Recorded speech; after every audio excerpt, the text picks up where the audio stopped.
everyone. Good afternoon, and thank you for being here. We'll start in sharp 2 minutes. Thank you, everyone.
Hi, everyone. Good afternoon. Before I start, if somebody can just let me know I am loud and clear. Yes, Ekta, you're very much loud and clear. Thank you so much. So, hello all, a very good afternoon. And myself, Ekta Dubey, on behalf of the Branalytics team and our partner VCS, we welcome you all and thank you for being part of our roundtable, Smart Scan, riding the wave of change, solution to challenges faced by sales and marketing in the pharma industry. So before we start the roundtable, there are a few guidelines that I would like to highlight and make you people aware of. Requesting all the attendees to be on mute when the speakers are taking the session. We'll open for the Q&A after the roundtable, where the attendees can put their questions to our thought leaders and the panel. So the guidelines are: you need to raise your hands, unmute yourself and on your video, and introduce yourself and put your question to the concerned speaker. But only one request I would like to highlight: please be on mute when the speakers are talking.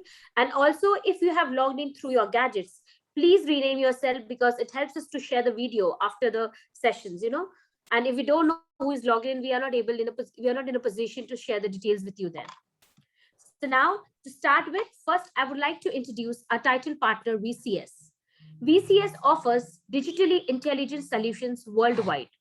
It includes real-time monitoring and analytics, IIoT integration, edge analytics, digital logbook, and predictive analytics using AI ML.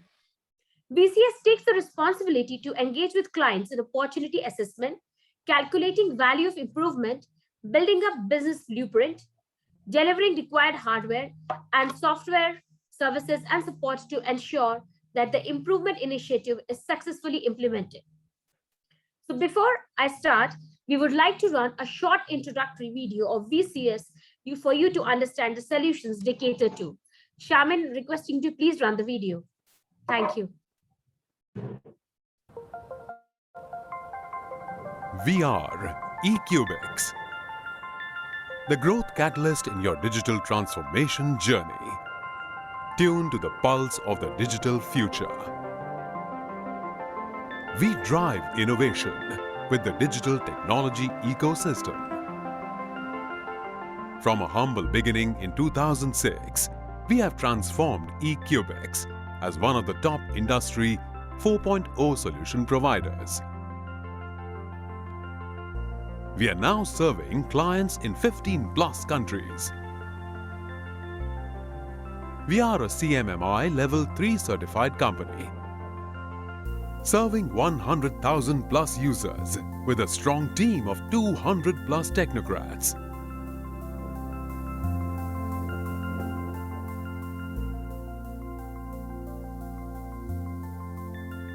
So far, industry has achieved more than $350 million saving from eCubix products and services, and the same is still counting.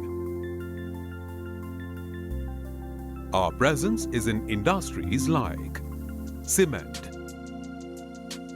agrochemical, pharmaceutical, pulp and paper, minerals and metals, ports, oil and gas, power.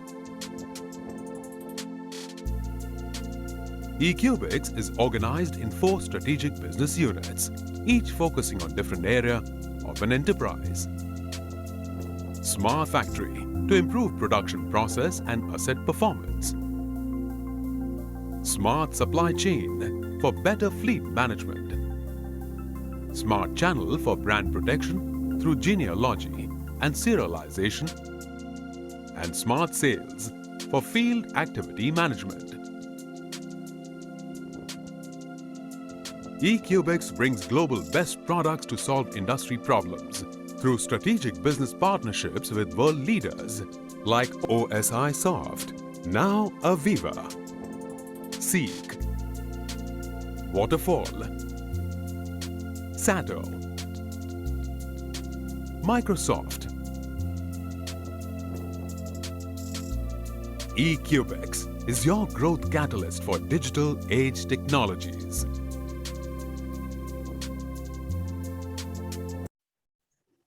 So yes, we had an interesting video from the VCS. So now a little about why we are here. We all know that sales and marketing functions of pharmaceutical companies are directly impacted by the dramatic changes that have occurred in the industry over the recent years.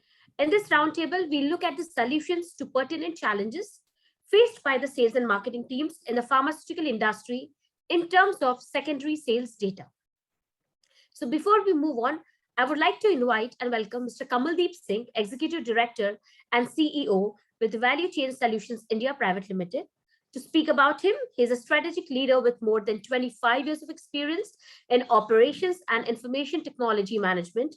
He has worked with life sciences, metal and mining, chemicals, cement, paper, ports, oil and gas companies to help them improve productivity, efficiency, and reduce operating costs through digital transformation in various areas. Thank you, Mr. Kamaldeep Singh, for being with us today. Over to you now. Thank you, sir. Thank you, Ekta. Thank you so much. On behalf of eCubix and Brain Analytics, I welcome all the participants. Thank you for sharing your time and giving us some time where we can interact, listen to you, and understand the latest things which are happening in the industry. If we look at the topic, a couple of things which come to my mind, which is The problem is well known. We all know that how important the secondary sale is to track. However, the latest trends which are happening, a lot of things which we see, it's not only in pharmaceutical, but other industries as well. One is the data integration, how quickly we can bring the insights from data to insight, how quickly the data comes, analyzed, and we are able to decide something on that. So that is a major change. And when we are talking about data integration, it includes all type of data. Now, you know that we search anything on Google, suddenly something comes on Facebook, something comes on LinkedIn. So it means there is a listening engines which are there in social media also, which create a very good insight into customer behavior and things are moving. The other trend which we have seen is from purely going towards servicing a territory or servicing a doctor, generating prescription. There is, you all are aware of that, but there is visible change in health management, lifestyle management, and how do we interact with various agencies, various stakeholders in the health chain, and create an ecosystem which help better sales, better marketing, and better healthcare for the patients. The third thing which we see in the latest trend is how the customization of how we treat the patient, how it's not just a customer. He is a consumer of product very well, but there is a lot of sensitivities of different groups. I mean, whether it is oncology, people who are struggling with cancer, or people who have a particular disease, how do we link with them? It's not that we have sold it to distributor and stockist and then the product goes through chemist. That is one way of doing the sales and marketing. But there are a lot of other things which are happening in the market. And if we see in the global arena, there are many new inputs which are coming in. So I think this platform is there where we all listen to each other, and we'll also learn from you and accordingly develop and product and services to cater to the market. With this, I welcome everyone for devoting their time and participating in this webinar. Thank you. Thanks, Ekta. Over to you. Thank you so much, sir. Thank you for sharing your thoughts. So now, first, today we have changed a little bit pattern. We have informed our thought leaders that what we're going to do is we're going to first understand the thoughts from the leaders that who have joined us. Like, we'll be opening the floor with the roundtable discussion. So we have 7 thought leaders today. So initially, we'll introduce first 3 speakers, take the insights from them. Then we have a VCS team coming up with solutions and a small demo. And then we move on to the other 3 to 4 speakers to share their thoughts. So this is going to be a very interactive session this time that we have designed. So now, before I would first like to introduce the topic of the roundtable discussion, which talks about challenges faced by pharma companies in getting secondary sales data. So the discussion will welcome the insights from the leaders on how are pharma companies getting the sales data, secondary sales information. What are the challenges faced by pharma industry in getting secondary sales data? What are the main reasons for not getting the secondary sales data in a structured way? Is very high number of different types of software used by a stockist a main reason? Is non-alignment of organization software with stockist software a main issue? And how industry is dealing with these kind of challenges, which comes for the secondary sales data. So I would like to introduce our speakers today. We have Mr. Girish Kulkarni, VP Sales and Marketing with Intas Pharma. We have Mr. Rajesh Kumar Bari, AVP Marketing, Global Critical Care, Venus Remedies Limited. We have Mr. Amarinder Kumar, AVP, JB Chemicals and Pharmaceutical Limited. We have Mr. Sandipan Bhattacharya, Senior GM, Business Strategy, Sales, Marketing and Business Operations with Unipath Specialty Laboratory. We have Arpan Shah, Deputy GM, Marketing, Mylan Laboratories, a Vitrus company. We have Mr. Abhishek Mazumdar, Head of Commercial and Sales Excellence, India, South Africa, and Sub-Sahara region with Viatris. And we have Mr. Amit Gautam, Product Manager with Laborate Pharmaceuticals India Limited. The panel would be moderated by Mr. Kamaldeep Singh as well, and Mr. Shrenik Shah, CMO with Ecubix, who would be sharing their thoughts with the speakers. So at the initial stage, as I mentioned, We will have thoughts from Mr. Girish, Mr. Rajesh Kumar, and Mr. Amrinder. Then we'll have a VCS team coming in talking about great solutions they have. And then we have Mr. Sandeepan, Mr. Arpan, Mr. Abhishek, and Mr. Gautam sharing their thoughts. So, Shrenik, over to you to start. And first, I would like to invite Shrenik to start your thoughts, and then we invite Mr. Girish. Yeah, so good afternoon, everyone. And once again, thank you all the delegates and speakers for taking out time and joining this particular roundtable on how smart skin solutions can be of help and how the challenges which each and every pharma organizations are facing.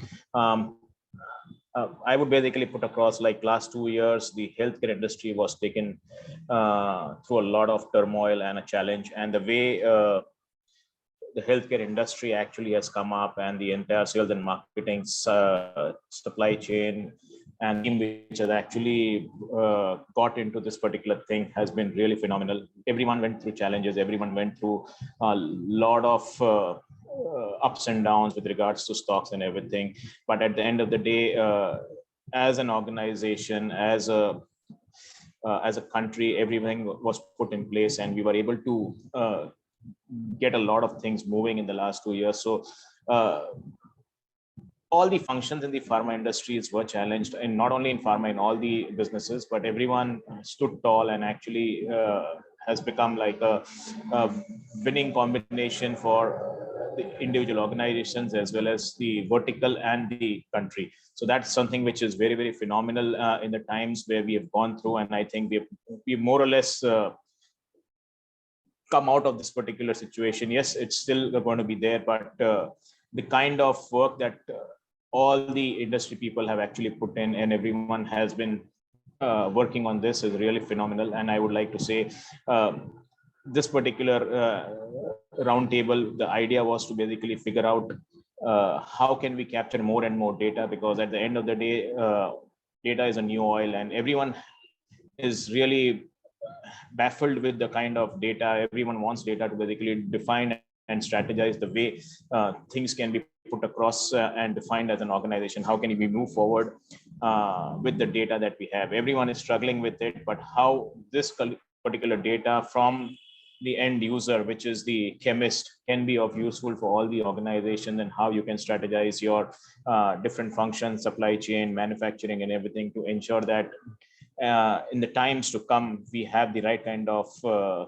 medicines and APIs and everything in the market to ensure that we have enough supplies to the end customer. So that's the perspective I would like to put across in the industry. And once again, thank you all the industry stalwarts and all the organizations who in the last 2 years have really been working day in, day out to ensure that the supplies were all managed and we were able to come out of this particular crisis. So kudos and 3 cheers to each and every individual who has contributed. We know that it was a lockdown situation, but all the healthcare and pharma organizations and people like you from the industry were working and ensuring that everything was available to the consumers and the chemists and everything. So once again, thank you everyone. And once again, welcome to this particular roundtable, and we look forward to hearing your thought leadership on how we can overcome this particular problem, and how jointly eCubics and the industry stalwarts can bring a change in the way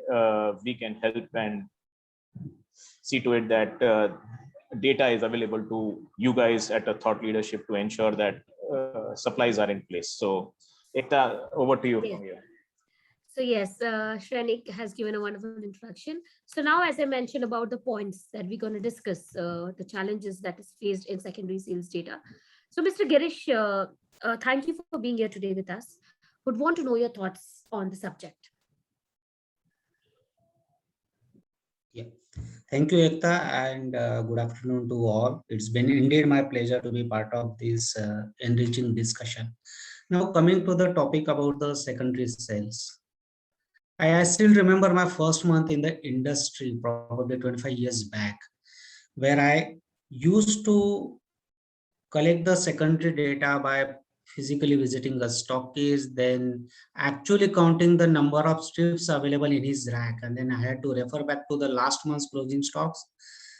then deduct those strips, and then come to the exact secondary sales what has been for the month. So we have been traveled a long distance from the journey where we used to count every single physical strip to a level where we now have almost every single stockist who is been computerized his own store, and we get data at a click. Having said that, if you want really me to categorize how do we receive the secondary information, I can divide it into two sources. One is the secondary data which has been generated internally, and second is the external secondary data. Now, external secondary data, probably I did not have to mention too much. We have two sources now. One is the IMS, which provides us the SSA data, and we also have the IQVIA, which has been provided by AOCD. Coming to the internal secondary data, probably, if you really ask me, till today, I believe the industry, 90% of the industry still relies on the medical representative who continues to collect the printouts, or nowadays they get the access to the statements online, and they then collate those statements and enter into the secondary sales systems of the individual pharma company. That has been the primary source today for secondary sales data collection. Couple of companies have tried to integrate the softwares which the stockists have with their own computer systems, where the secondary data can be pulled up directly and it is been compiled. Let me tell you, including us, we have been trying to do this, but this isn't been a very successful method. Largely today we rely on the medical representative's ability to collect the statement and enter into the data. Now, having said this, the second part of the question is, what are the challenges in getting the data at one click? Number one is that still after probably couple of decades on this secondary sales data gathering, also the industry still relies on a medical representative to collect the secondary sales statement and enter them into the system. And probably that is also the genesis of a large scale problem, because it depends upon how accurately a medical representative enters that data. So data entry operations largely happen at a medical representative level, and we need to rely on, there is companies have tried to have those cross verifications to be done at CFA level. Some companies have tried that data entry has been done by CFAs and all that, but probably I think those experiments haven't worked much. And that's where the uniformity, reliability of the data still it has been questioned. One of the questions probably I saw in the list of the questions what we had is that is the multiple softwares from the stockist is a challenge? Probably answer is yes, that is a challenge. But more bigger challenge is the willingness of a stockist to come to and integrate his own platform or his own software with a company's software. Probably that's where the bigger challenge lies, where a stockist doesn't really willingly wants to give access to directly all of his data to an organization. So pulling and fetching the data directly from the stockist software, it still becomes a bigger challenge. Now, having said all these things, another major challenge is the time it has been taken to pull up that data. While we all know that real-time data is possible if all stockists have been integrated, looking at the number of stockists, because an organization generally have probably a stockist which range in the range of 3 to 5,000. So with those number of stockists, probably still the integration without the structured ecosystem which has been available, and probably that structured ecosystem which can go beyond an individual organization, and that structured ecosystem probably has to be more universal to the industry. In the absence of that structured ecosystem, we still have the challenges of each stocking giving the stock statement at his own preferred time and at his own convenience. Many stockists not even giving those statements, a medical representative not being able to enter those statements, and so on and so forth. Similar challenges lie even in the systems where a medical representative based data collection is not there.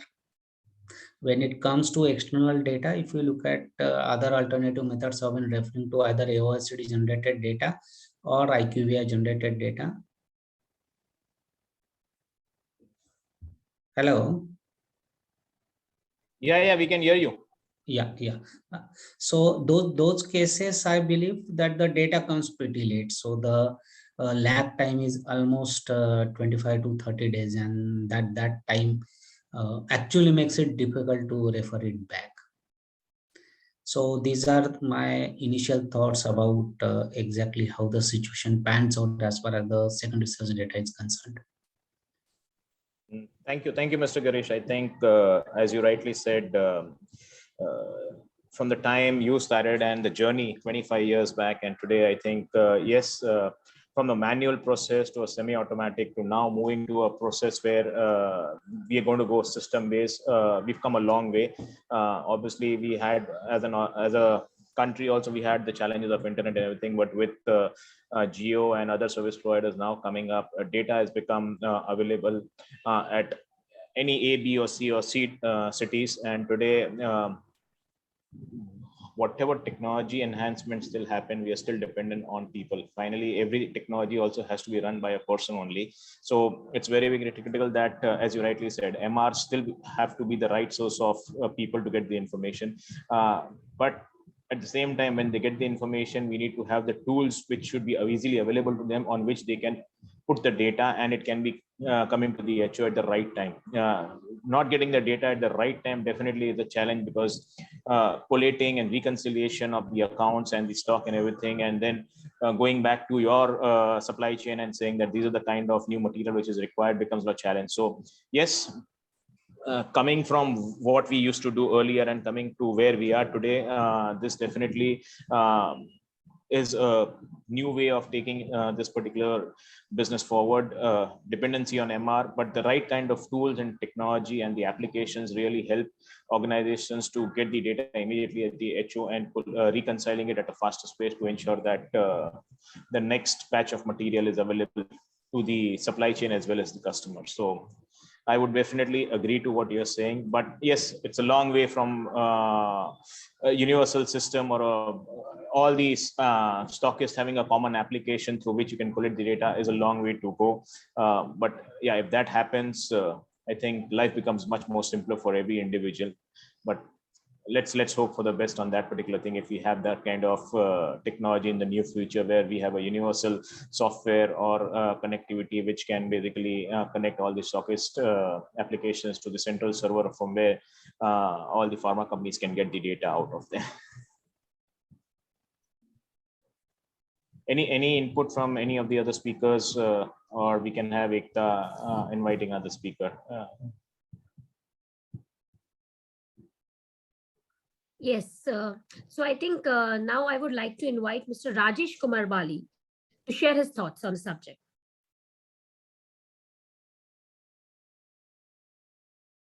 Sir, you're on mute. Mr. Rajesh, you're on mute. Yeah, hi, good afternoon, everybody. And thank you, Ekta and the organizing team, for inviting us all for this particular webinar. Basically, secondary sales, we have to talk about. As I understand, secondary sales is the closest monitor of the demand being generated for our products, and the closest point, basically, which data point which can give us what kind of product sales are happening. And basically, it helps us in building inventories, maintaining inventories accordingly as per the demands. As my colleague Girish also mentioned that almost 25 years, 30 years back, we also personally used to basically go to the stockist, check the inventories personally, and then that particular secondary statements used to help us give that idea how much of particular orders we are expected to generate for our respective products. So secondary sales again have been important, and engaging distributors or stockists with a software we can centrally get secondary sales from all the distributors is always a welcome thing, but that is not happening. I remember 10 years back, the bigger pharma companies basically experimented with this possibility at few places where they got success also, but it seems still a distant possibility. connecting all the distributors together and directly getting secondary sales from them. And of course, IMS and AICD, as my previous speaker said, they do offer some kind of sales indicators, but that is quite different from the secondary data, which we basically expect, which is directly from stockers to retailers.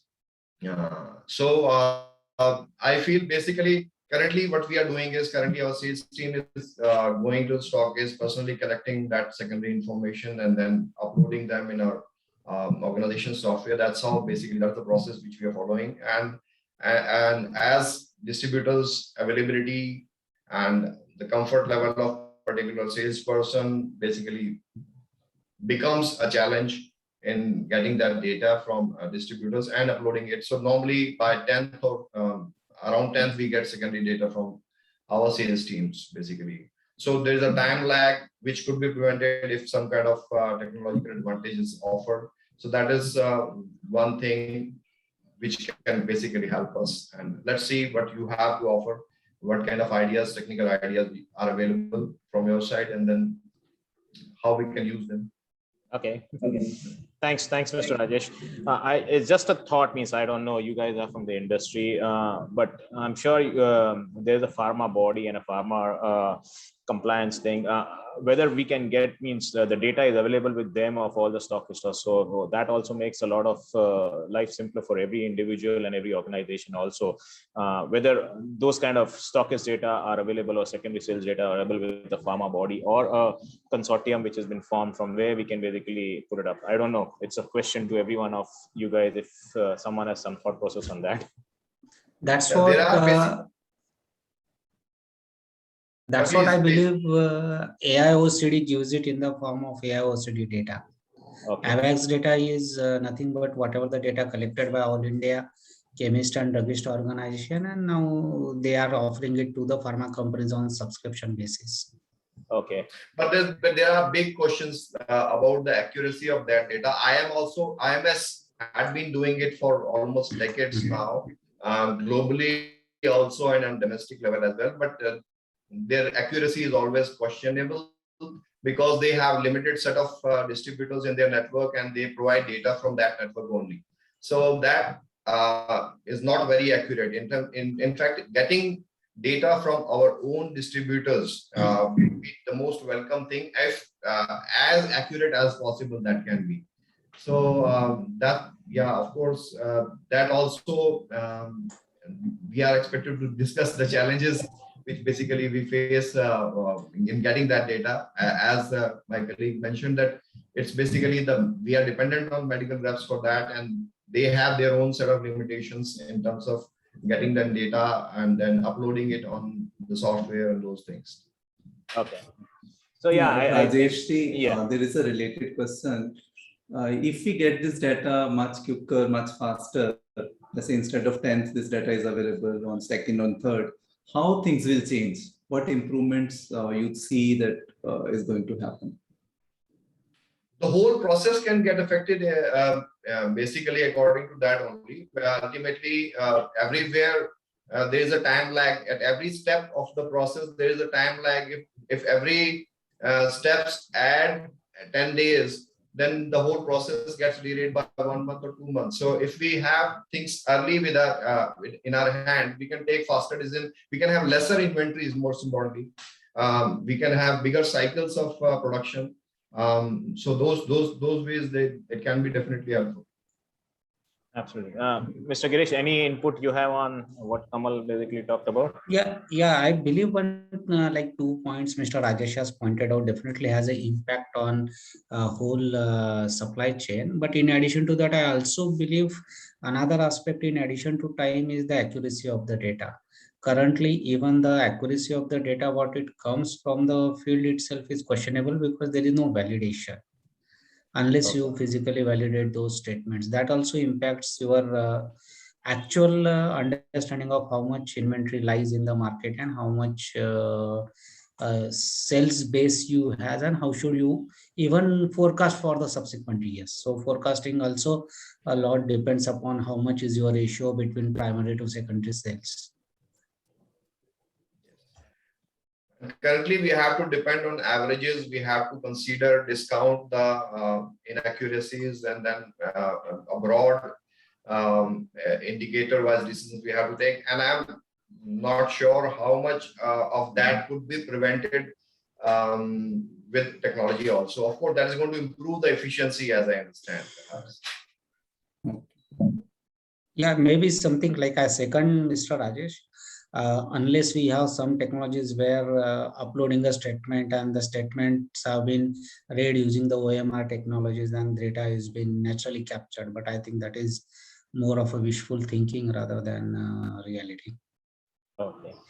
So I think currently what we are going, everyone's feel is the gut feel and the historical data that everyone has been getting for the last 7 or 8 or 15 years based on that, or the last 2 years historical data based on which the strategy and the sales decisions are taken and the manufacturing and supply chain has been taken. That is what I can basically go with right now from the input I am getting.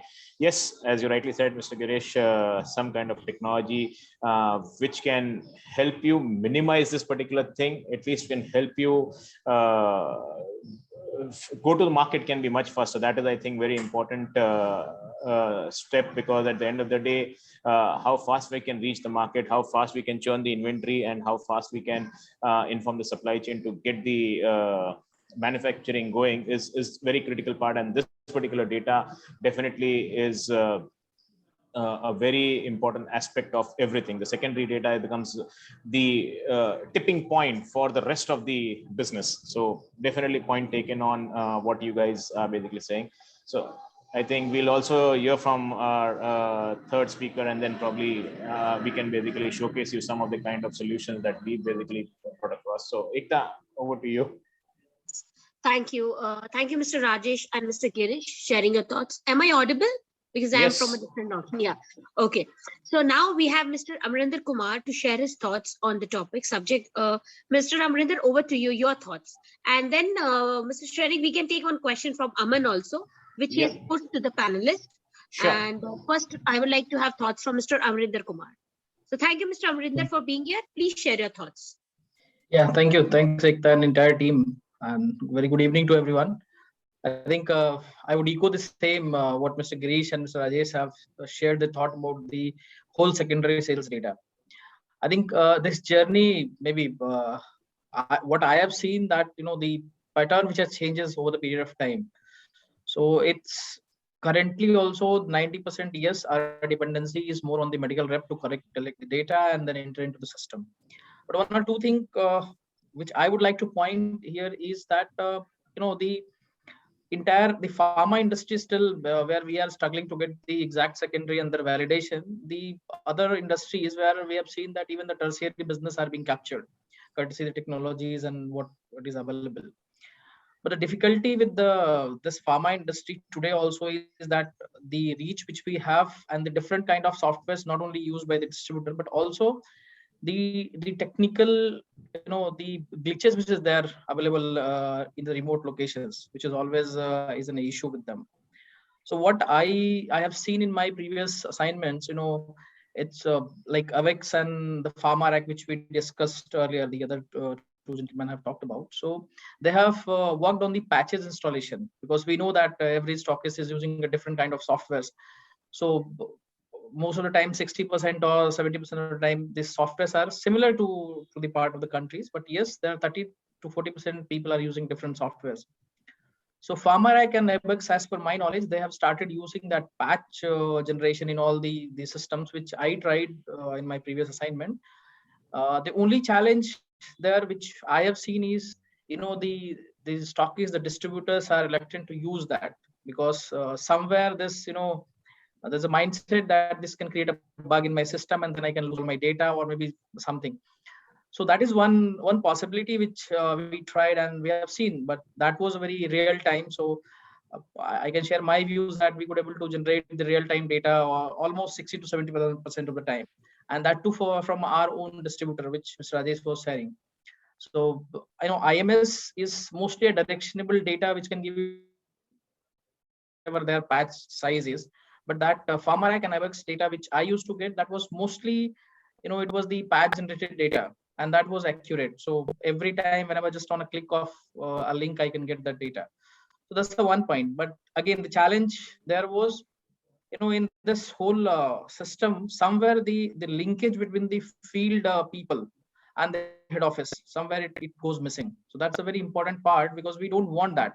Maybe that can help us for our forecasting of business, maybe the planning and then supply chain management, everything. But at the down, when our people are available, they also must know that. So I think that whole link was missed. That's how this was not a very successful, the operation was actually. But yes, still, I would prefer if such kind of systems are available, and if those technologies can be used. It's a, I think, the revolution in this whole market. I think the question which was raised, which was majorly on this, the whole ecosystem. That ecosystem here, the pharma companies, the whole distribution, and then the IT infrastructure, that all three put together have to build this ecosystem if we really want to come out of this challenge of secondary sales. Otherwise, we have still the same set of people who are collecting the secondaries, and then of course validation nowhere it is possible. You can't go or maybe validate 2,000 or 3,000 different distributors secondary validation. So that's maybe the directional data which you use hardly. So that's all from my side, and rest all I think being discussed. So thank you, Yeah, I Mr. agree. Yeah, I agree. Validation is not possible. It's basically you can look at the trend, how trend is moving, and then you can correlate with the primary sales what are happening. There's another approach which we have used, being a small size organization, is that we are basically selling at advanced only. So that also basically restricts the inventories that the distributors have to some extent. But I don't know that is feasible for all kinds of organizations. Okay. So thank you, Mr. Kulkarni, Mr. Bali, Mr. Kumar. We have a question for the panelists from Aman. Basically, what is the thought on RFID serialization scanning for secondary collection? Can each distributor be mandated to scan barcode serialization for each invoice before dispatch to chemist? Yeah, I can take this question if yeah, please go ahead, Mr. Yeah, first thing is that I think barcode scanning has been already employed by major retail chains at point of sale, but it is essentially largely used at point of sale, number one. Number two is that currently the computerization and digitization at stockist level is almost close to 100%, where every single invoice generated for chemist has been already digitized and that data is available. The challenge probably we are facing is that the data which has been available with a stockist, how it has been essentially given access to an pharmaceutical company, and that's where the challenge lies, and that's where we do not have any integration. And probably these are both the techniques, they might not serve any purpose as far as transmission of the data from stockist to a pharmaceutical organization, largely because they essentially serve purpose particularly at point of sale. Mr. Rajesh, Mr. Ramendra, you have any thought on this particular question or any views from your side? So Aman, I think, hope Mr. Kulkarni has answered your question, and hope you are okay with the input shared by him on your question. So Ekta, can we basically now go on to the presentation? So what I'll do is I'll invite my colleague Siddharth to basically share with us the solution and application that eCubix has designed to see to it how we can capture the stockist data and how that can be uploaded in the system and how the entire system and the flow works. So Siddharth, if you are ready, you can just share your screen and we can basically start with the presentation. Yes, sure. Sure. Thank you. So thank you, team members, for such valuable inputs, and glad to be the part of this conversation. I'm just sharing the screen and I hope I am audible to all. Yeah, you're audible and your screen is just coming up. Yeah, your screen is here. Screen is also visible. I hope everyone is able to see the screen. Yes. Yeah. Yes, Siddharth, you can. Yeah. Okay. So over here, as we have gone through the eCubix introduction, so we are here since last 12 years. So privilege of working with 200 plus clients, and many of them are already here with us. So our existence is in India as well as in multi countries. So also we would like to tell you that we are having the support services, best in class support services. Not only smart scan over here, the main topic over is this smart scan. What the actually smart scan is, it's a secondary stock and sales statement entry through the OCR scanning, right? So this smart scan can work individually, as well as it can be integrated with the other modules as well. For an example, it can be integrated with the smart reporting, along with the smart reporting. We all know that field force reporting software, along with the billing and the HRMS, that also can be clubbed, right? Afterwards, the smart learning. So nowadays, you see smart learning, that is the e-assessment, we can say, or any reading materials you provide to your employees, and they just read it and give the exam, so that assessments can be done. Apart from that, e-consultancy, iSites, and some integrations are already there. So some of the features for the smart reporting, that is the integrated with the smart scan. So we do have the from monthly planning to daily reporting. Also with the visual aid, we can say e-detailing to leave management, expense claim to main part, that is our secondary sales, how that we are going to capture the secondary sales. So moving forward to the main our topic, we can say. So here, challenges faced in capturing and analyzing the stock and sales statement, right? So as we know already, Girishji, Rajeshji, and Amrendraji has discussed a few of the challenges, that very high number of different stockists are using different softwares. Also, there are non-alignment of the organization software with the stockist software, right? Main thing, there are separate different types of formats. For an example, some are giving in the text format, some are giving in Excel, PDF. And the main thing is that it's a time consuming process to capture, and even more for the analyzing of the data, right? Apart from this, we do have one or two more challenges that we have heard, that we have to depend on MRs. It's a manual activity, right? So I would like to tell you about the smart scan. So as we are in an industry revolution where automation occurs in most of the industries, right? So eCubic Smart Scan is an app and web-based scan software which supports various formats like text, PNG, JPG, that images are there, Excel is there, text is there, so PDF is there, or even there is a paper. If they have written in a paper, we can have the capture the photo, and the data would be generated according to it. One more I would like to tell, that the benefit of a smart scan, eCubic Smart Scan. First of all, it's accurate and error-free data, as there is no manual intervention. Second, it's an inbuilt system checks to validate the data. It reduces the manual data activity from your field employees. Data is mapped to various stock and sales statement for analytical reports. So not only capturing the data is a tedious work, also afterwards we have to create or reports for that as well. Analytical reports we require. So it is also time consuming. And also we can say in the benefits, it supports the multiple format, as I already discussed. Now, I'll show you how smart scan will work. It works in easy 5 steps. It's available in web platform as well as the mobile. This would be the mobile screen. What we need to do, just select the stockist, for which stockist we are entering the stock and sales statement or uploading. Second, we just need to select the format. Third step, we just need to select the header name against the header name. Fourth step, select product name against the product name. And fifth and last, just review your scan data. And if there is any mismatch, it will be highlighted in different color. So these are the easy steps. Select stockist, select format to upload, select field name against the scan name, select the product name against the product name, and view your data. So it's as easy as displayed in these 5 steps. Also, many times it's happened, many times admin people or the higher management or the HO people are working on it on a secondary sales. So there is a web platform as well. MR or your field employees also can be used, or directly HO can use. They need to follow the same 5 steps. It is also available in the web as well.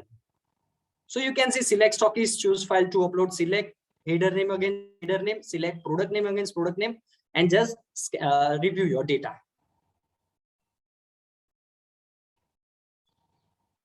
Also, just to add to what Siddharth is mentioning, why this mapping is required. Sometimes we have, let's say, a product name Citric CT, but the spelling in the software of stockist is different.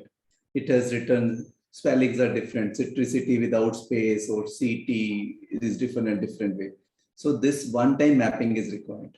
Once one-time mapping is done for the product, then it is easier. Next time we don't have to do it. Just check the stockist and upload. Yes, that. yes, and not only capturing and analyzing, not only capturing the data and validating and showing you the scan data in detail view, we can generate analytical reports from the whatever the data we have captured. So it is also time saving for us. So you don't require for the MRs to collect every time, and don't need to wait for all the time for the most of the time. Also, you don't need to have the validation for that for the same. So report will be generated from the collected data. Also, these are some frequently asked questions by the current customers industries.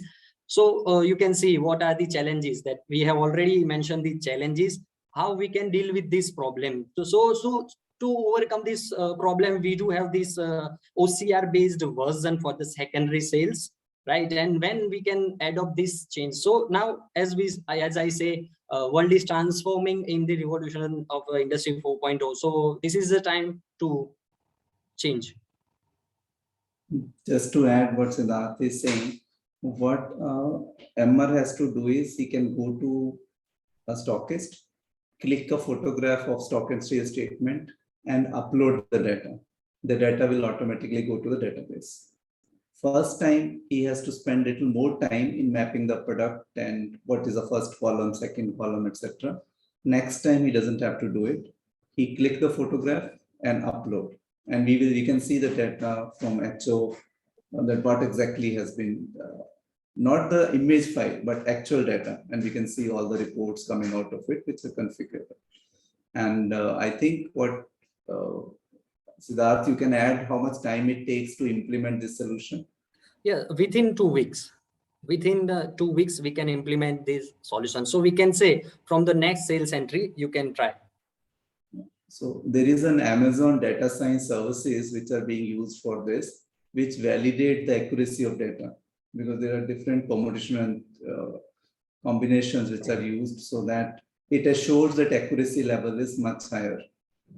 So probably Siddharth, wherever you have implemented, can you tell what is the accuracy which we have achieved and how much time it has taken to achieve that accuracy? Sure. We can say 90 to 95% of accuracy we are getting, because many times it's happened that they are capturing the image that is not in a readable form, or they are getting the image that is hard copy that is foldable. So accuracy depends on the whatever the format you are receiving. But if it is a human readable form, we can say it's a 90 to 95% accuracy would be there. Okay. Thanks, Siddharth. Siddharth, we have one question from Aman again. How do we differentiate institutional sales from retail sales while capturing secondary data?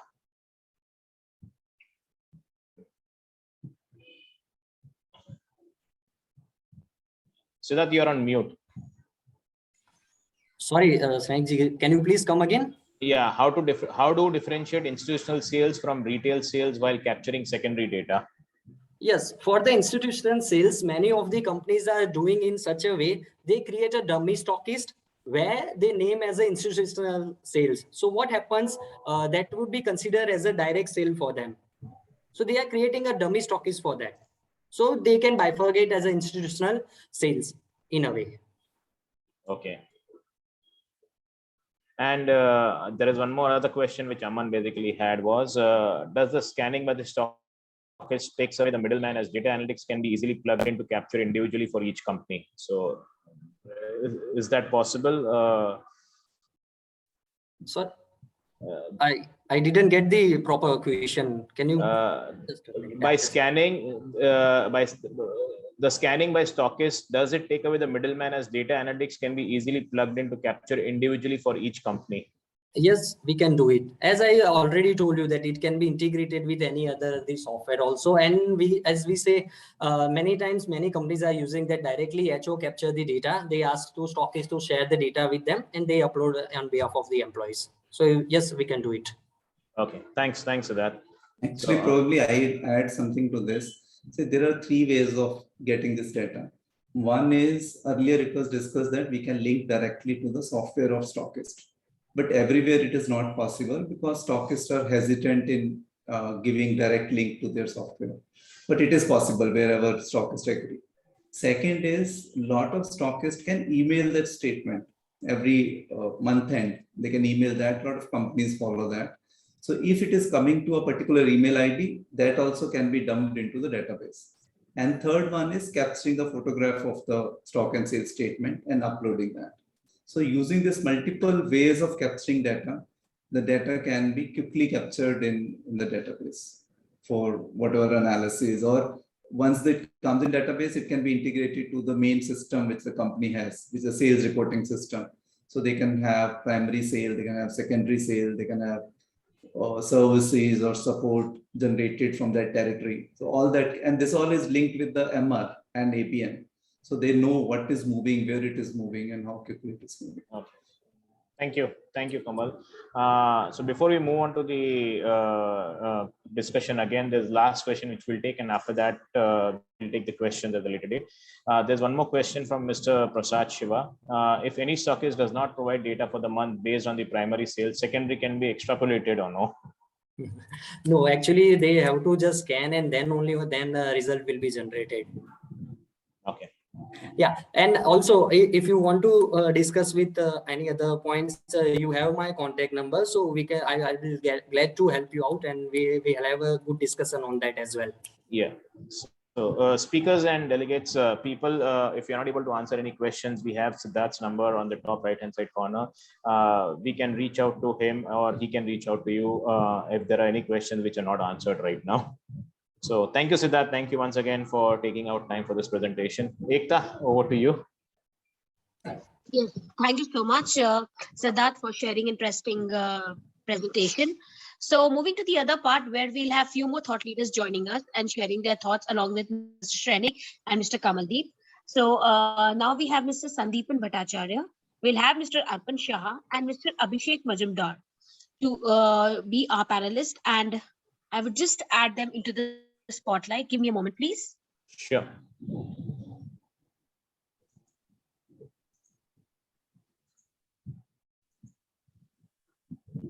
Yes, we have Mr. Sandeepan and Mr. Abhishek. I hope I'm audible.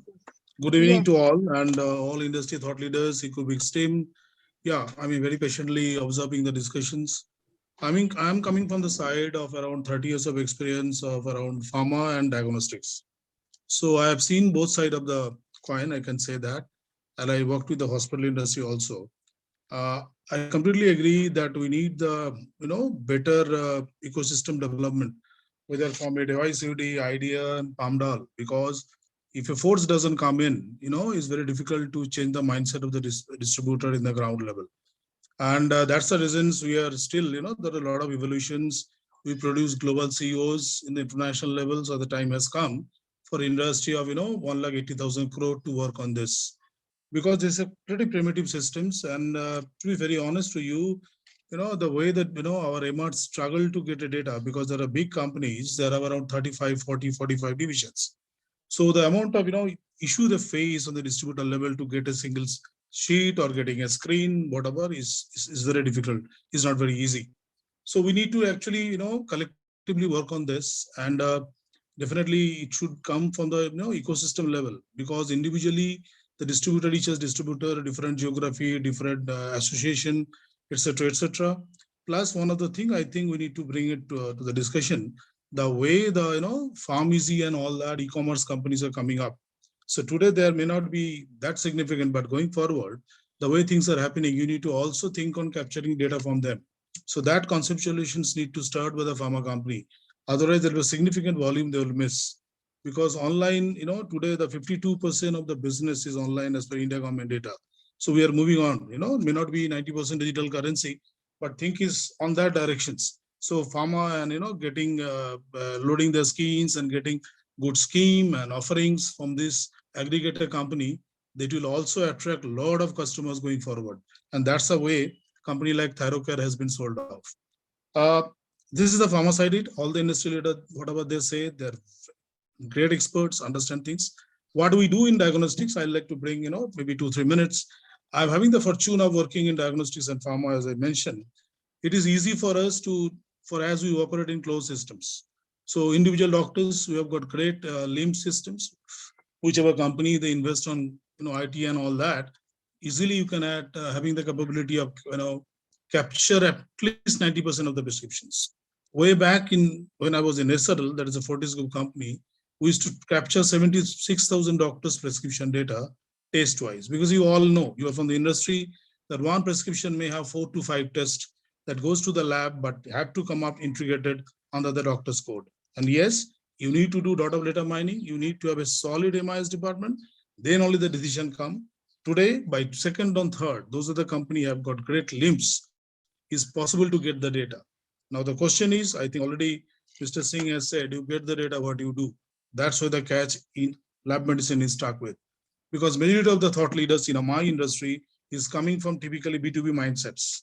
So that, that is not getting that kind of fruitful outcome. But it's a fantastic opportunity for us, because 70% of the treatment today is by lab medicine or radiology pathology company. It's not the pill anymore. So you have to, and more the way the post-COVID things are happening, the way if you observe, hospital has changed the marketing is very, very different. They are not operating the conventional way. A lot of packages, a lot of different things, different offerings, engaging doctors, patient centricity. So everything is getting changed with a rapid pace. So it is inevitable. We have to find a way, whether from movement in the ecosystem, association level, I don't know what to be coined on, but without that, without getting a right kind of customer-centric data, I think we are not able to recognize the right kind of people to be rewarded. We know there is a lot of practices in pharma industry and industry, how the stock pumps happens and all the malpractices. So I think this is one of the major core. We need to work on it, and we have to find a solution. At least may not be 100%. If your leaders get 70-80% data, a lot of things they can do. They can change the marketing campaign. They can conceptualize new tests, technology, and new tests, for the international level. Without that, by only sheer guts and experience is not going to help. So we have to, collectively put together. I'm lucky that I'm in a closed system. It is easy for my lab, easy for my institution. We have solid LIM system in place, can get the data, and then I can work on backwards with my marketing team, what kind of campaign I need to do, what test I need to promote, which region need to work on, what are the segments. So that's the way. This is my thought on this. So thank you, Sandeep. Thank you for your valuable insight.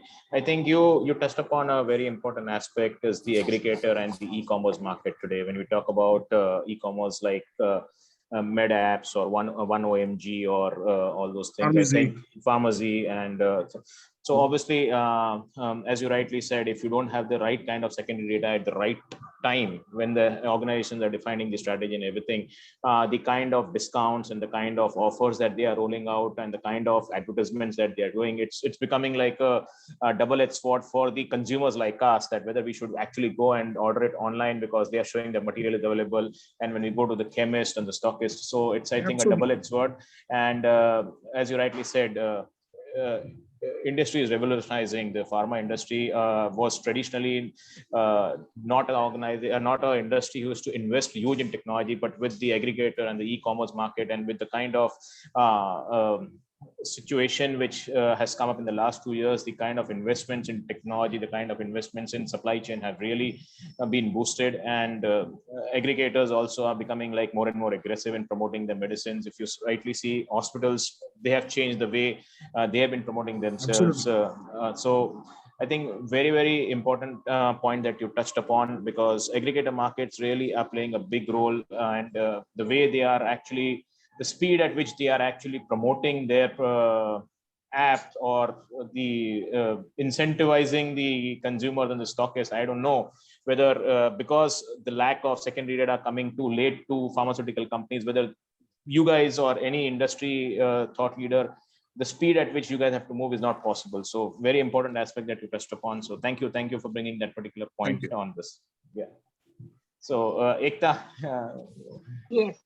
So thank you, Mr. Sandeepan, for sharing wonderful thoughts. Now I would like to have thoughts of Mr. Arpan Shah, Deputy GM Marketing with Mylan Laboratories, my Vitrus company. So over to you, Mr. Arpan, about the challenges that we have been talking about. Over to you. Yeah. So first of all, a thank you to the eCubix team, the VCS, as well as Brain Analytics. Just a quick disclaimer that the thoughts and perspective shared is my own personal and not for the company I represent. So, when over the last 5-6 days that we started working on this, of course, it teaches us a lot of things, but I think the way in which the digital evolution has kind of taken pharma by surprise.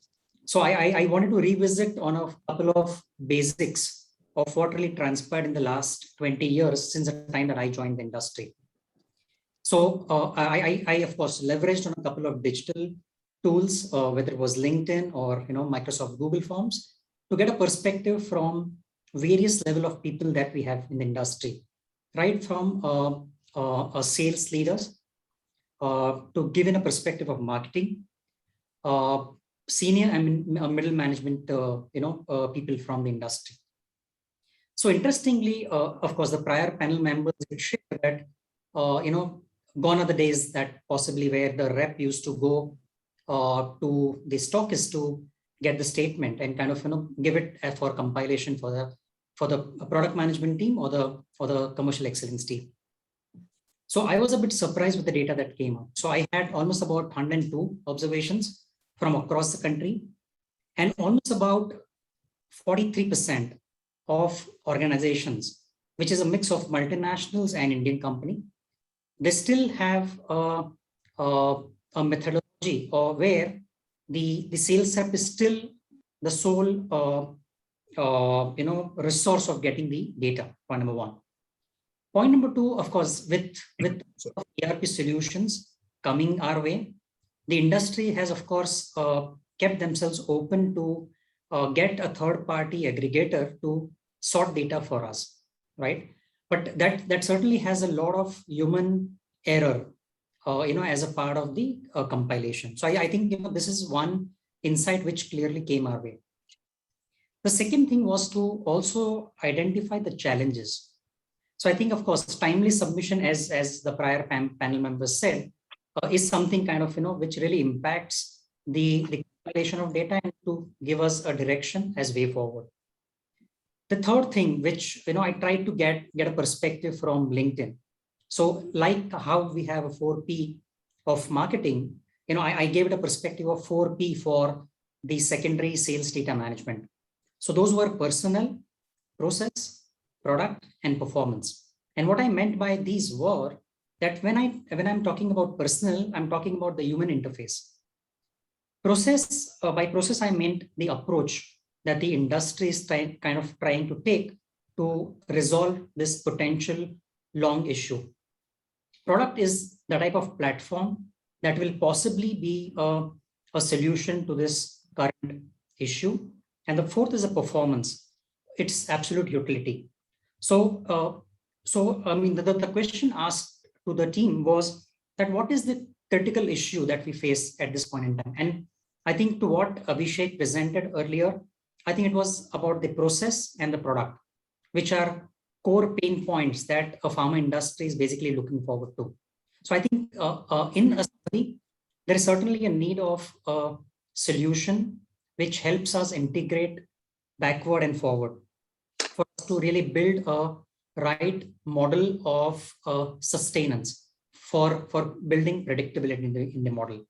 And I think so this I mean, as a solution, certainly summarizes and potentially gives solution to the current issues that the pharma industry faces.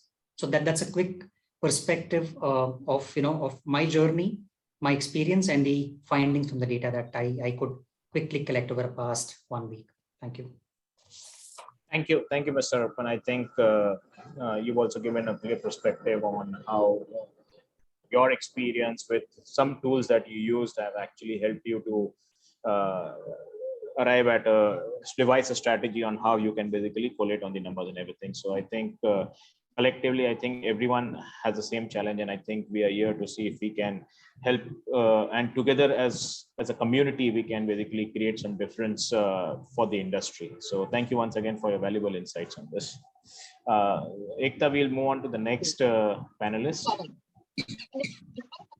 Sharing your thoughts. Now, I would like to invite the thoughts from Mr. Abhishek Majumdar, Head of Commercial and Sales Excellence, India, South Africa, with Whiterus. Over to you, Mr. Abhishek, your thoughts on the subject. Thank you so much, Ekta, and thank you so much for Brain Analytics for having me over here with the esteemed guests from the industry. So since I am the last speaker, I'm afraid I could be repetitive, but I understand that it's important to share my perspective. I mean, most of the people have said there are two aspects. One is the systems and processes. Second is the human involvement into that. When we talk about the reps and the field colleagues who are a part of a very important aspect of secondary sale. To me, secondary sale is the most important health marker of the business, and therefore it should be one of the organization priority to find out the solutions around it to get the right set of data, because so many decision makings are dependent on that. It's not only on the business, but finding the right talent, the talent growth, everything is dependent on that, because this is the health marker, and which also shows lights towards the demand generation in the market, which is the core responsibility of sales and the marketing. Now, it's not only the solutions of the digital, it is also important to address the human element of the 360-degree overview. When you look at the secondary sales, it is important that it's part of the KRAs. It is important that it's part of the incentive structures. It is also important that it's part of the rewards and recognition, so that it should motivate element of importance of secondary sales across the stakeholders. So that's a very important element when we look at the secondary sales generation. This second part is the systems. Now, if you look at the entire value chain of secondary sales, as one of the esteemed guests has already shared, now, the first step is the collection of data. The second part of the value chain is the processing of that data, and the third part is the analytics and the insights. Right now, there are three models which are available when you look at the collection of data, whether through patches. Well, it has its own pros and cons. It would have logistical challenges, cost pressures coming into the play, and maybe the organization is not able to take up those decisions to have patches across the company side as well as the stockist or the business partner side. The second model, where end-to-end is dependent on the field force, where it brings a lot of challenges in terms of quality of the data. The third one, which Equinox has already shared, that we ask the field colleagues to collect the data in certain formats and scan and given to a third-party system, which brings down a data into a very structured format, and which goes into the processing, and thereby the analytics and the insights can taken over from there and create and help the management to take informed decisions. It has challenges across, because there is no standardization of software usage across the stakeholders. Everyone has their own way of having softwares, even feeding the data. For example, I'll give you a very basic example. A stockist, when a pharma company is giving a sort of a discount, right, a 10% discount, but the stockist would not consider that. So they will put the entire units. They will not consider the discount. Your NRVs, your primary sales will have a different value when you look at it, when you compare it, your units with your primary sales. right? How do you solve it? It requires currently to have human interventions to create quality solutions in-house to ensure that we address those challenges. Some of the stockists will not consider the transit stock for that month. If they do it, my numbers are going to change. How do I calibrate those my internal and then external numbers? Yeah, so these are the few of the examples of the challenges which is faced by all of us, most of the pharma companies in day in day out. Most of the pharma companies, as few of the colleagues have said or the peers have said, that yes, we companies have moved the curve. They have moved from complete dependability from the field force to a hybrid model where you have systems technology in place, but you're still dependent on the field force to collect and put those numbers formats into the system. The third challenge is the timelines. I mean, it is such an important data where so many things are involved. The performance involved, there is supply chain management, logistics involved. It is always good to have this data within the first week of the month, because then you have almost 3 to 4 weeks available with you to take the right business decisions. If you have to do some course correction in certain geographies, in certain headquarters, you're able to do that. But in the absence of that, you're taking a more gut feel decisions or past trend decisions rather than having a real time information.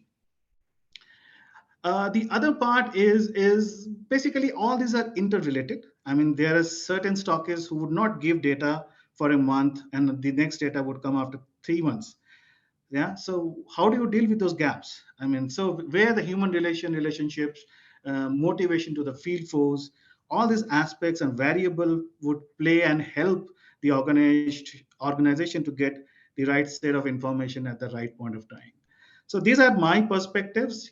Industry has been grappling. It is still grappling. It is one of the unmet needs of most of the companies. The timelines, the quality of the data, and there are no tools which is it's like one time solution like collection, processing, analytics, and then insights. And if at all they are available, the costs are on so high that maybe some of the companies, even they are willing to do it, they're not able to do it. So these are my perspectives from the secondary sale point of view.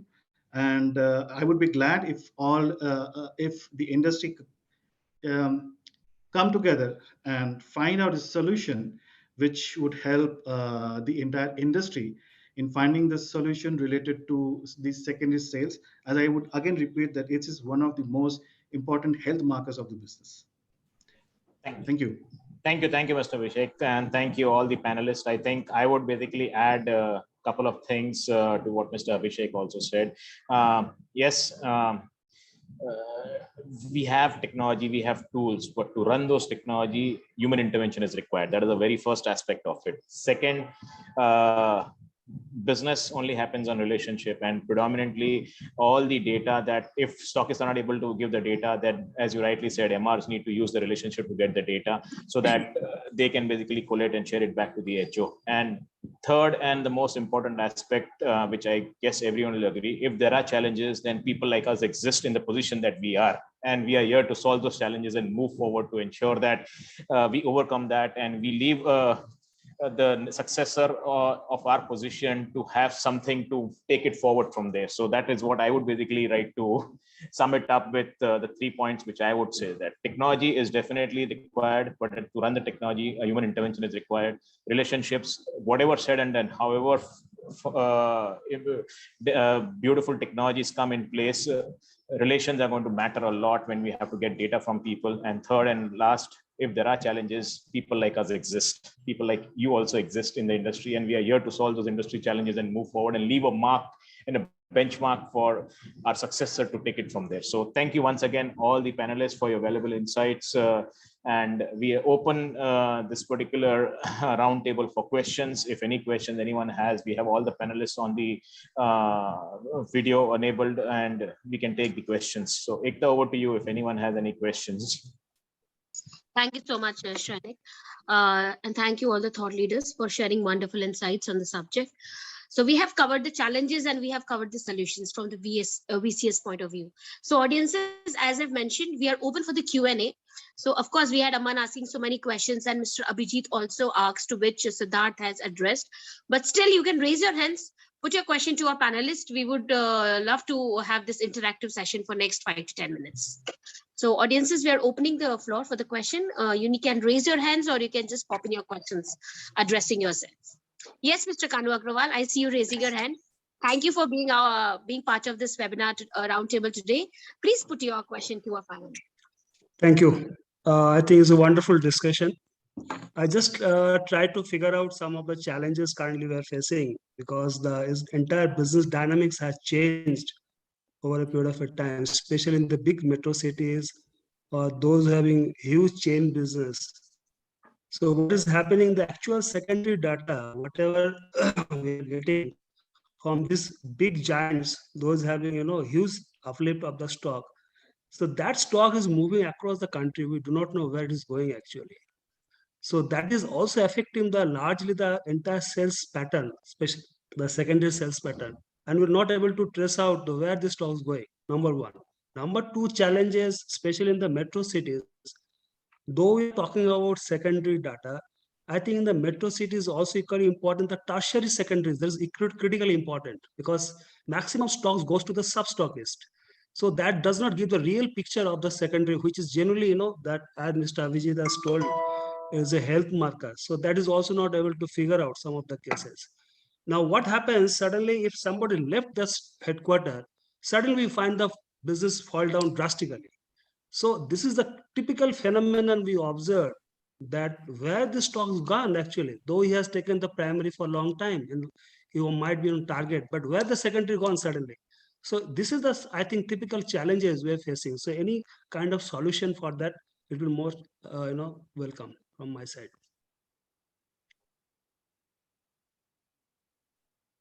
Thank you for your question, Mr. Kanu. So, who would Yeah, like to address Mr. Girish would like to address. I think he just Yes, raised Yeah, his hand. I think the question has got three different connotations. If we divide the pharmaceutical industry into three sectors: online pharmacy, organized pharmacy, and our brick and mortar pharmacies. Now, the first part of question is this giant distributors, or you take up the online pharmacy first.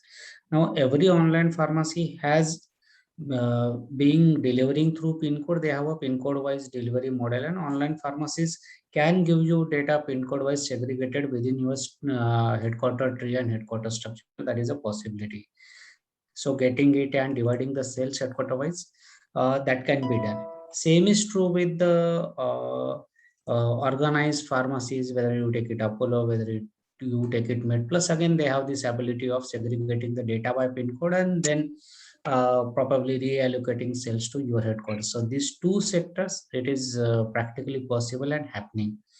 Now, probably the more difficult part of your question is that what happens when the cells from bigger distributors go to the sub-stockist, and probably these sub-stockists, they are operating into some other headquarters which are not part of where the stockist is based. Now, at this point of time, honestly speaking, that is a perennial problem which has been pretty difficult to handle, and there are no solutions which are straightforward. One of the ways where we can curb it, if an organization knows and if it is willing, is that put up the credit limits to the actual secondary sales what it generates within the area. Then you require a strong leadership where you limit his primary purchases and let him allow sell whatever he purchases.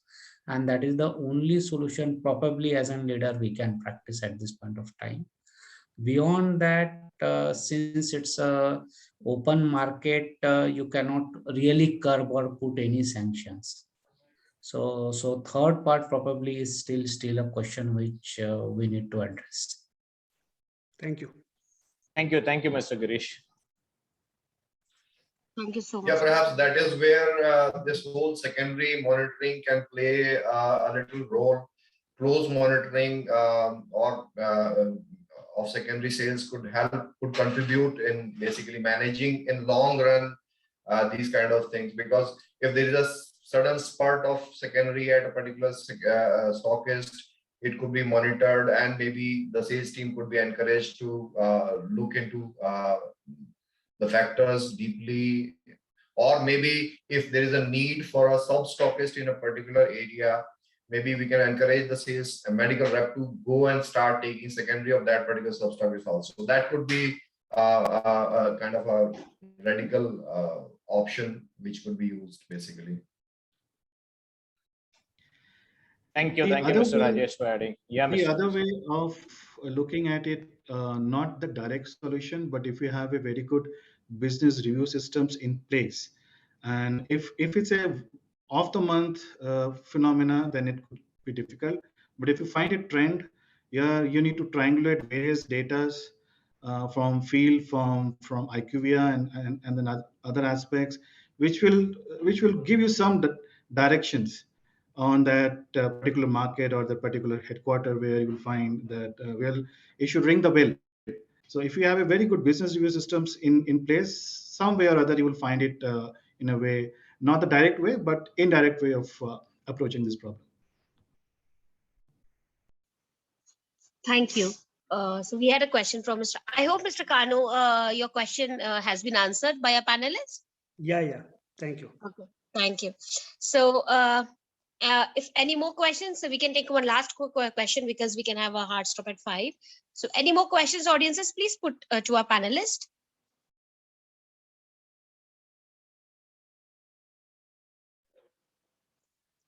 We can wait for a while, Shrenik, if we'll see any questions coming in. Yeah, sure. We can wait for a minute.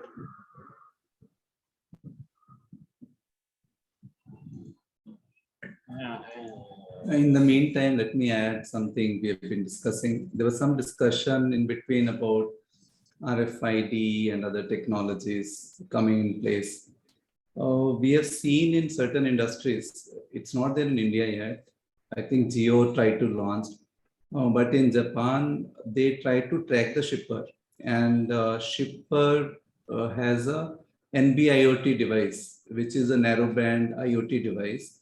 It only works when the shipper is opened, and it sends a signal that where the shipper is open, it means it is considered sold. For high value items, the companies were tracking it, that okay, without any manual intervention, if I have shipped a material from, let's say, Ahmedabad to a remote place, it goes to Ranchi, and someone opened that up wherever, because it's at the last mile they were tracking. But it only works at shipper level, and the device is costly. So it has a battery life. If your product is 6 months, 9 months expiry or longer than that, till 9 months it works, this NB-IoT technology. And it is battery operated. It's just like a RFID foil, which is there. So once the connection is there, it will send a signal.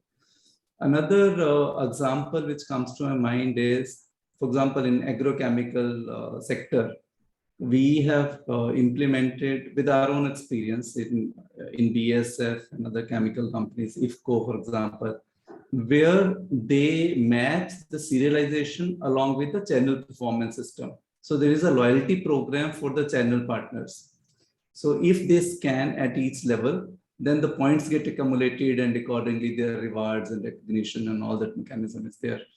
So there also, because it was a not a pharmaceutical product, it is a fertilizer, herbicide, insecticides. It goes to remote villages and all that. So they are able to track a lot of sales. When these are seasonal products, and suddenly because of rain and all that, the volume goes up and down. So there has been a significant improvement in those areas. So probably innovation can be another factor. When we mentioned about 4 Ps, I think we can talk about innovation, that we have to be a little more innovative and experiment different things to get the secondary data to the accuracy level and the timeliness which we are looking for. So I thought I'll add some of our experience into the discussion. Thank you. So we have one last question from Aman. What is the views on tertiary sales collection, as many chemists are now moving towards digital and e-pharmacy?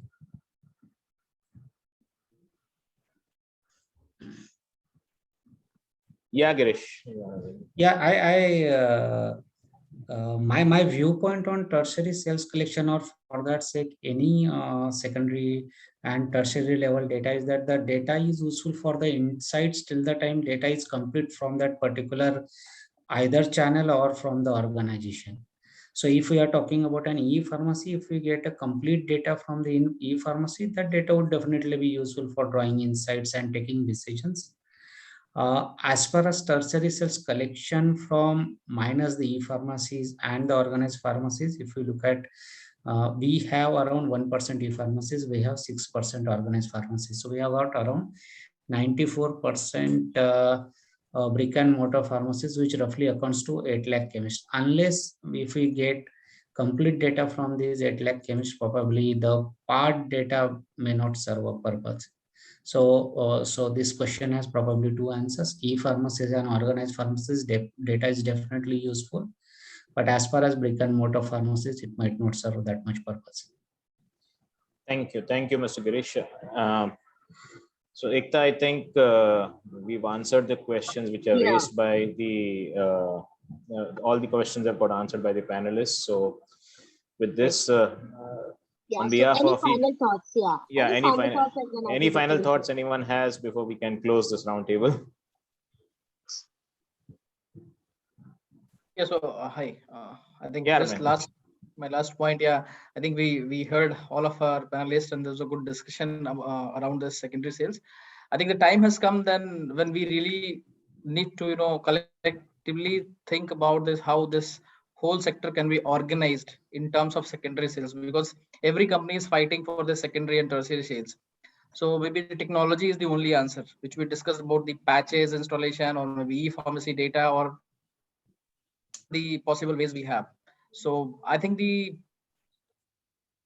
setup in our country with respect to the distribution and at a chemist level, at distributor level, that only can help, and probably maybe incentivization of this, at chemist front for this tertiary sale, that can give us the better ideas with respect to inventory management. And that's a probably everyone is facing because of a lot of expiries which we face usually when it goes 1% and higher, then it always hit the alarm. So I think that will really help us to the whole industry. So, thanks. Thank you, Mr. Amendra. So, yeah, Sandeep, you had something. Yeah, I completely agree what Mr. Singh has said, that we also sell chemicals. Chemical industry sell chemicals. Drugs is nothing but chemicals. If they can change, we can also learn from different industries. So I think pharma, which has always been criticized, or healthcare, that reluctant to change. Time has come. Bell has ringing. It is not only secondary data, overall healthcare management, and we have seen how the industry, hospital, diagnostics, and entire world and drug discovery, AI, ML, everything is getting changed. So time has come to understand from other industry also. If BSF can track, we can also track. Maybe 70-80%, but that will be enough to extrapolate the data and decide my marketing campaigns and how do I position my business. We need not get 8 lakh chemists. 6 lakhs is enough for industry thought leader can take a decision of the business for. This is my personal. I think we need to learn from others quickly. Yes, thank you, Sandeep. So once again, thank you each and every panelist, each and every participant on this particular roundtable. On behalf of eCubix and eCubix management, along with the brand analytics team, I would like to thank each and every panelist for taking out time. I think 1.5 hours of insightful discussion and good interactive session with the thought leaders has really put a brainstorming session. I think each and every participant taking out time in these times is really amazing, and I think together only we can basically bring a change. I think individually any organization or person can put in efforts, but together only we can bring the change, and that is where I think we all as an industry need to basically move forward on this. So on behalf of eCubix and its management and brand analytics team, I thank each and every one for participating in this roundtable, and in the next couple of hours you'll have the presentation which was sent, and the video probably will be sent out to you in the next couple of days, so that you can keep it for your records and you can post it on social media platforms or your personal accounts or so, to see to it that you can promote this particular thing to more and more peers in the industry. So once again, thank you everyone for taking out time and joining this roundtable. Thank you once again. So on this Thank closing you. note again, yeah, I would just like to thank, as already sharing has thanked on behalf of Analytics, but still I would like to thank our partner VCS for associating with us for this wonderful session, and all our thought leaders and the audiences for taking out your precious time Friday evening and being with us. I hope you all had a great learning and takeaways by interacting with each other. We shall be sharing the video maybe tomorrow or Monday morning accordingly. And also, you can follow us on LinkedIn, Instagram, Facebook, and Twitter for the various webinars and updates. So once again, thank you and have a wonderful weekend ahead, and stay safe, everyone. Bye. Thank you once Thank again. you. Thank you again. Thank you very Thank you. much. Thanks, ma'am. Thank you.